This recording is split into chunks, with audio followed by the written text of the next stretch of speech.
billahi minasyaitonir rajim. Bismillahirrahmanirrahim. Assalamualaikum warahmatullahi wabarakatuh.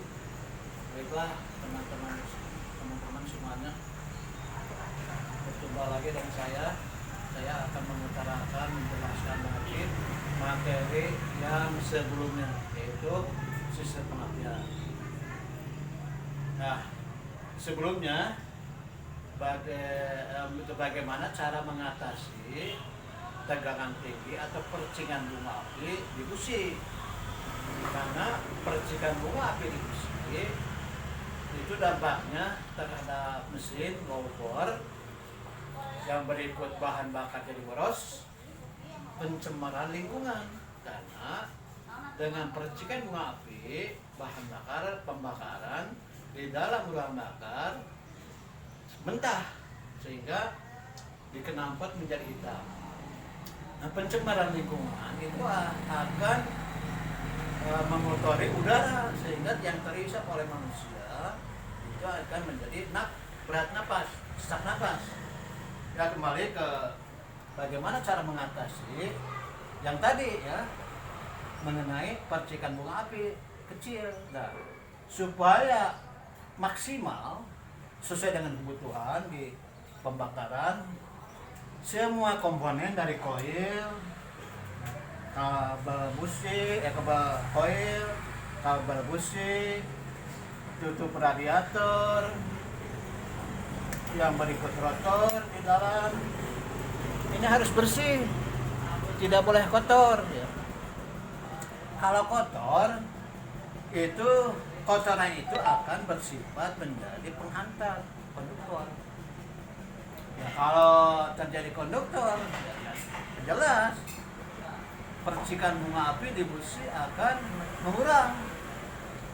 Kalau kotor semuanya. Selain kotor, umur daripada bahan komponen itu, ya kata orang mah kadaluarsa, yaitu akan mengakibatkan percikan bunga api di busi akan kecil. Contoh, rotor. Ini kebanyakan orang dipakai terus menerus, walaupun misalkan tidak ada masalah. Jika pakai terus menerus, ini akan dipengaruhi oleh panas. Dengan panas ini akan merubah struktur bahan. Yang tadinya isolator itu akan menjadi ada sifat konduktor, jadi penghantar. Jadi salah satunya, ya ini selain bersih ya harus diganti.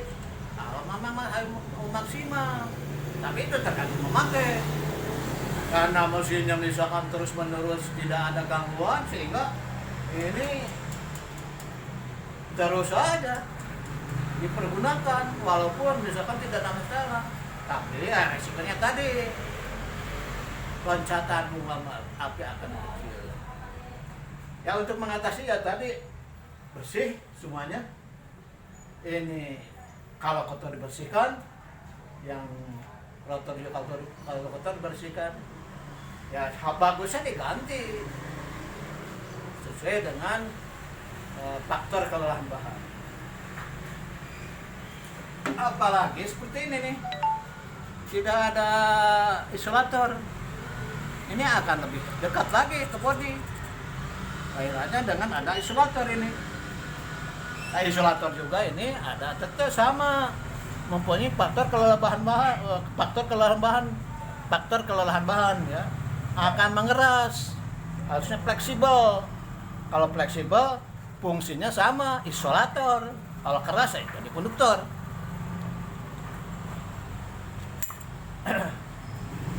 Nah, ini contoh ya, ini kotor nih. Kalau kotor ya jadi penghantar, ini bukan isolator lagi, walaupun kondisi engine jalan. Yang berikut ini juga belum tamat, masih ada korelasi hubungan dengan yang sebelumnya. Ini ada 3 tipe minimal ya. Ini yang disebut koil, kalau bahasa luar koil botol gitu ya. Ini yang kecil,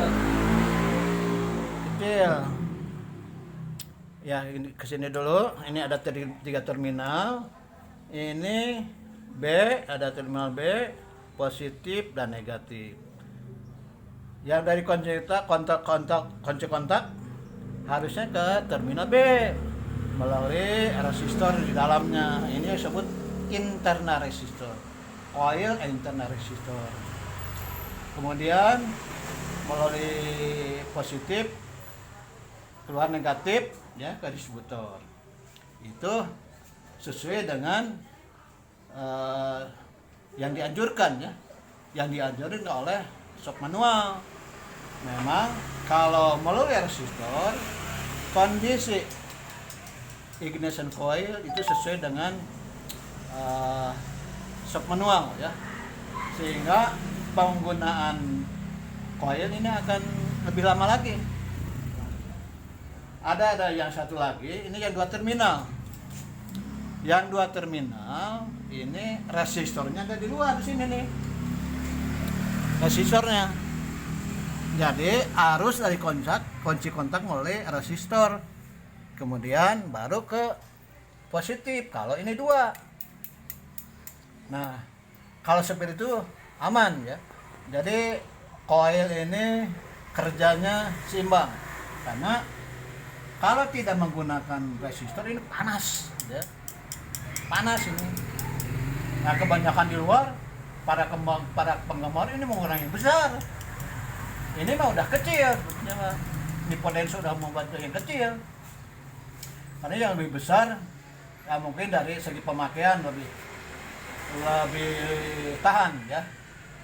Tapi dalam sisi lain ada faktor kerugian.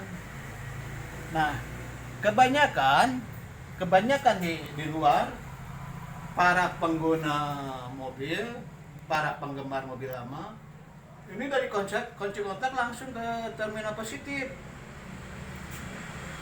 Walaupun ini ada 3, ini tidak dipergunakan yang B-nya, sehingga akan panas. Bahkan ada cerita mogok karena koilnya dikompres. Nah, itulah salah wiring. Ya, ini akan panas, overheating, mogok, dikompres, baru hidup lagi. Nah, itulah seperti itu, mogok karena menggunakan coil yang tidak tepat. Tapi kalau sesuai dengan anjuran, sesuai dengan wiring yang spesifik yang sebenarnya awet, nggak pernah sampai dikompres, nggak ada.